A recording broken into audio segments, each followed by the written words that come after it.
Souvent d'un seul coup d'œil pour constater qu'il y a de plus en plus d'adeptes de la course à pied au Québec, de plus en plus de femmes qui courent pour des raisons de remise en forme ou de maintien de la forme.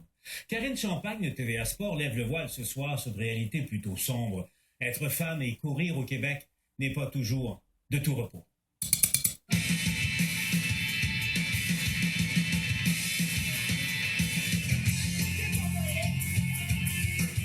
Ils sont arrivés près de moi, en vélo. Des petits commentaires sexistes. Il respirait fort, il était, j'imagine, à respirer fort à ce moment-là. Ah ouais, la grosse, va falloir que tu cours plus vite que ça pour perdre ton gros cul. Ils se sont mis à rire, ils se sont regardés, puis là, il y en a un d'entre eux qui a dit ah ouais, cours la grosse! Mon gars est avec moi à 6 ans. J'ai pas compris ce qu'il voulait dire, puis lui, ça l'a vraiment affecté. Vas-y, si tu veux maigrir, faut que tu cours! Ah ouais, lâche pas, cours!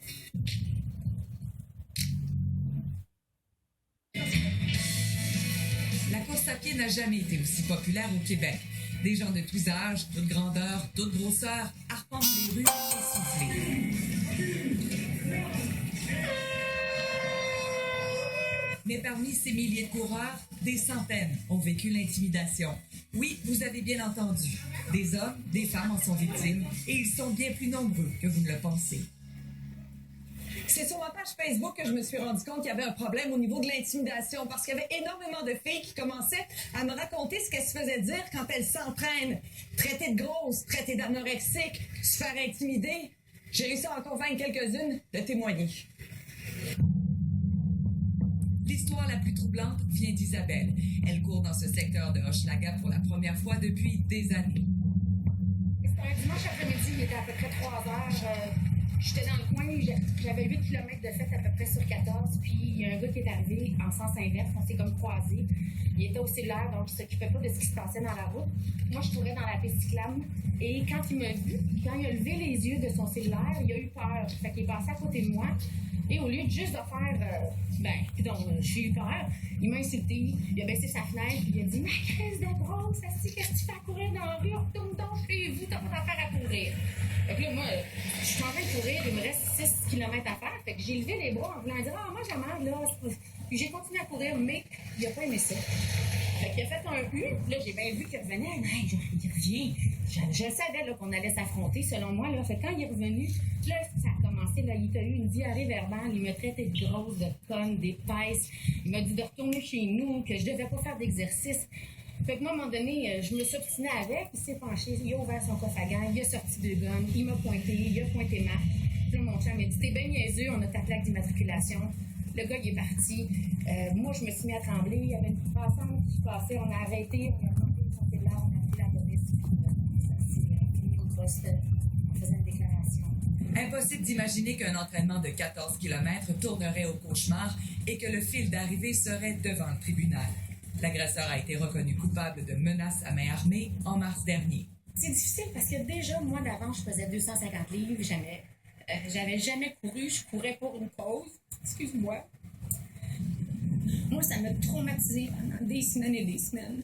J'ai eu peur. Ça se passe dans la rue, sur les pistes cyclables ou sur les boulevards achalandés. Les agresseurs sont en groupe, souvent assez jeunes, dans la vingtaine. Les boum, boum, boum quand tu cours, ouais, go, vas-y la grosse, t'es capable, des trucs comme ça. Mais souvent, un petit sourire en coin, un petit commentaire, dit juste assez fort pour qu'on comprenne, mais pas assez fort pour qu'il soit assumé, dans le fond. Des fois, ça va me motiver encore plus, puis des fois, t'as peur que peut-être le lendemain, oui, je vais rester assis sur mon divan, puis ça me tentera pas d'y aller, de peur que ça se reproduise. Pas besoin d'avoir un problème de surpoids pour être visée par des propos déplacés. Toute menue, Julie en a subi alors qu'elle ne voulait que se changer les idées. C'est sûrement pour nous faire chier puis pour se pavaner qu'elle se promène comme ça en petite jupe courte. Elle n'avait pas besoin de s'entraîner toute petite. Sortir pour rire prend du courage. Dénoncer l'intimidation aussi. Si ces femmes ont accepté de lever le voile sur une triste tendance, c'est qu'elles souhaitent que ça cesse au plus vite et que les encouragements soient la norme pour l'avenir. On court sur la rue, on court pour notre bien-être, on n'achète pas personne, on a le droit d'être là, c'est notre droit d'être là. Je m'attaque pas aux gens comme ça, fait que laissez-nous tranquilles dans le fond, là. Laissez-nous jogger comme on veut le bien. Le phénomène n'est pas typiquement québécois. Le bloc d'une coureuse du Royaume-Uni a fait boule de neige cet été.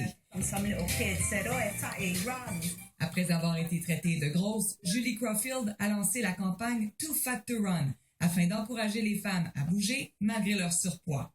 L'histoire a été reprise partout. Julie a couru un marathon afin de prouver à ses détracteurs qu'ils avaient tort. À partir du moment où on décide de prendre soin de soi, puis de se mettre à l'horaire, puis de se dépasser, le monde autour devrait juste fermer sa gueule ou ben non, juste faire un thumbs up. On n'a aucun jugement à porter. J'ai un problème de surpoids. Je me botte le cul pour sortir en petit moulant. C'est déjà un énorme pas pour moi de m'en aller dans la rue puis de courir en legging. Si en plus, il faut que je me fasse insulter, on vient de me faire reculer, alors que moi, ce que je veux, c'est d'avancer.